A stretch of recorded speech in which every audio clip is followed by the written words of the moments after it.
members ng RSTW, Sir Rowan, I am RICE. And this is a regular activity of DOST. Ano po yung impact nitong activity sa ating mga local inventors and researchers in terms of participation, and also meron po ba tayong mga site ng mga local researchers or inventors dito na naging successful na product ng RICE? I'll first request Director Edward Garcia to respond to that. He is the director of the Technology Application Promotion Institute. And yung RICE talaga, and the NICE, yung national level event, is implemented by their agency. So ang role namin sa DOST agencies is really to support him. So he will be the first to answer. Okay, thank you very much for the particular question.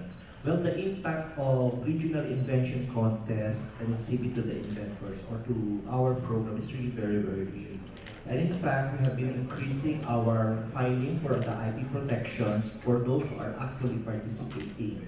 And these particular filings that we did has actually an exponential growth and affects actually our Global Innovation Index. That was the last slide presented by the Secretary. And because of this particular, our strength in the Global Innovation Index, the contribution of the Department of Science and Technology are basically on the innovation outputs. No? So ito po yung strength ng DOST at ito yung contribution. And one of the outputs are in the terms of the IP filings that we have actually contributing, particularly TAPI. TAPI is providing financial support to that, and that's why we are here. For every 2 years, we are promoting the programs of the Technology Application and Promotion Institute to support our local inventors, whether it is in IP protection or in the IP commercialization. So all aspects po ito ng assistance program ng TAPI. Now regarding your question on successful, I could cite Mr. Ramon Uy from Bacolod, Pero there are still others because there are many winners already in the past. Ano po yung kanyang Agri-machineries. But there are also other, because RICE has been implemented since 2011. Every other year po siya. And every other year, may mga winners po. And I don't have the list of all the winners, but definitely it could be monitored, or there are some activities here in Region 6 that Rowan could also cite, General Rowan. But the impact of our assistance is definitely very big because we have been receiving a lot of requests coming also from the region. Sir, aside from the intellectual property, ano pang assistance yung binibigay natin? Okay, so sabi ko, meron kami, after the filing of IP, then the next assistance will be in the form of prototype development. Okay? So ito po yung support. So yung billion-billion ang halaga. Oo, kasi isa yon. Number 1 is filing, then making a prototype to prove the concept, whether it's working, pero may IP protection na po siya. Then after the proving of the concept, if it is workable, we can actually support them another commercial prototype. If the inventor has already a laboratory model, he can go direct to the commercial prototype. So after the commercial prototype, these are all grants.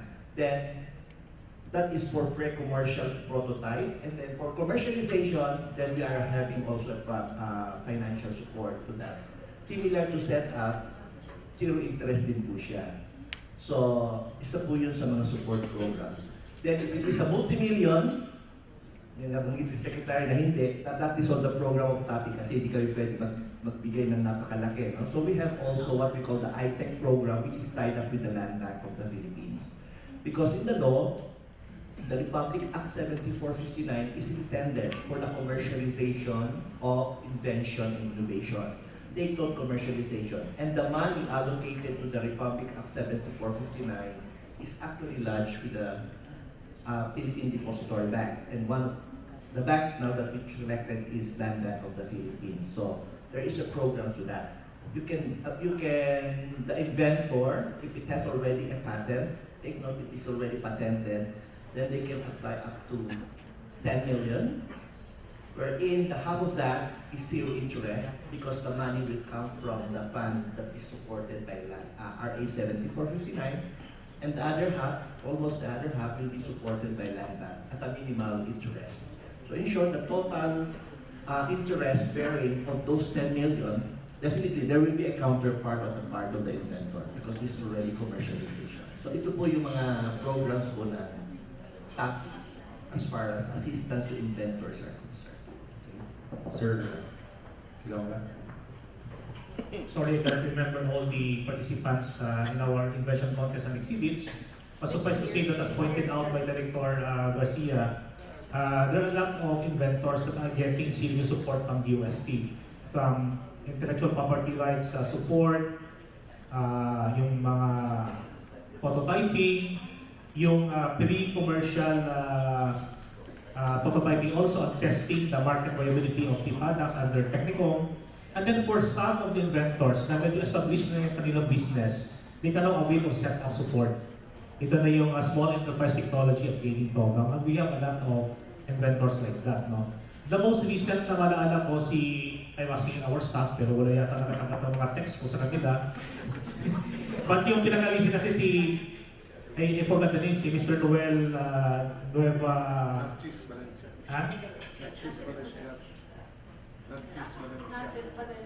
Nazis Valencia. Oh, so pati check sa mga mobile phone nyo, kaya nag-text ko sa inyo.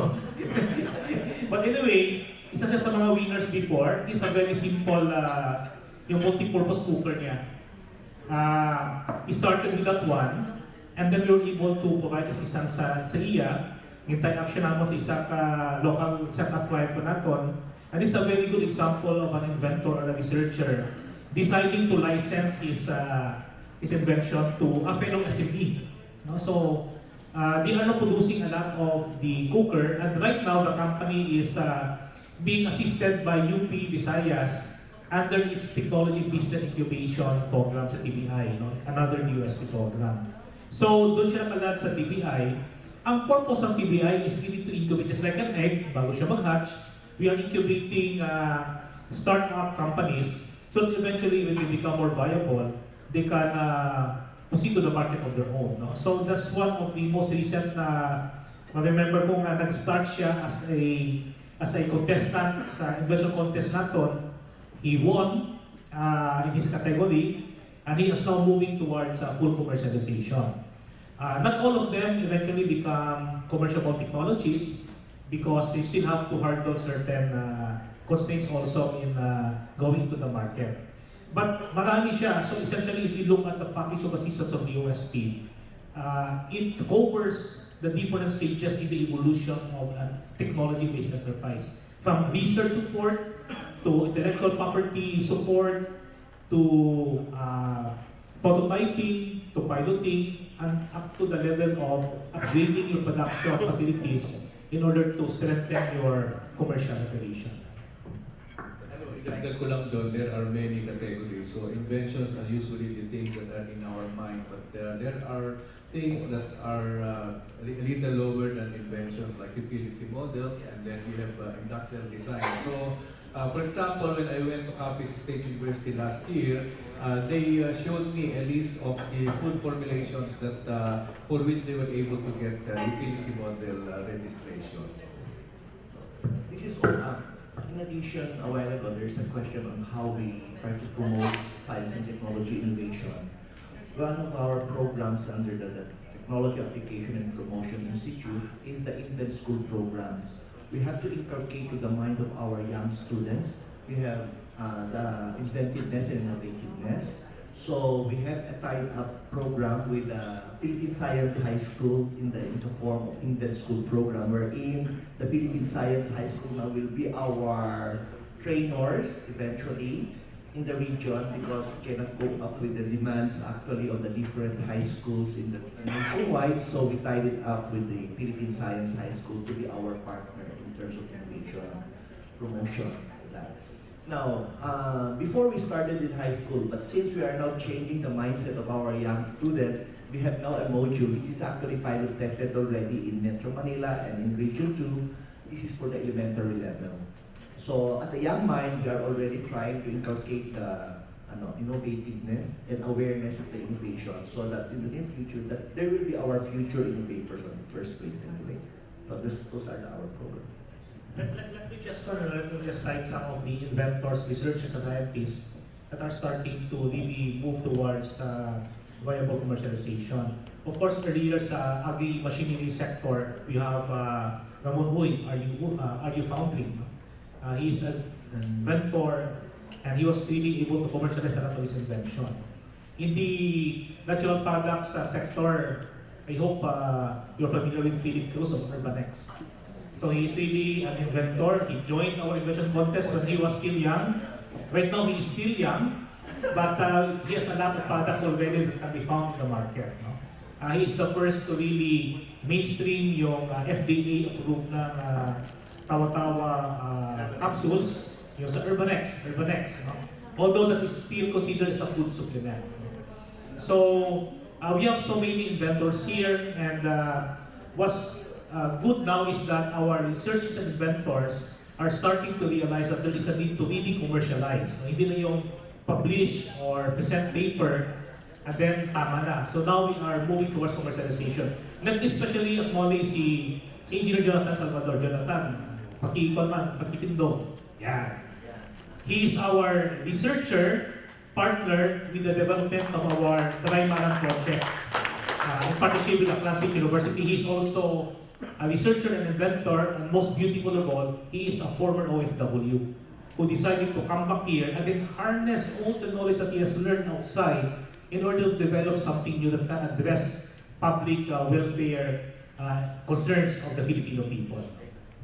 Jonathan.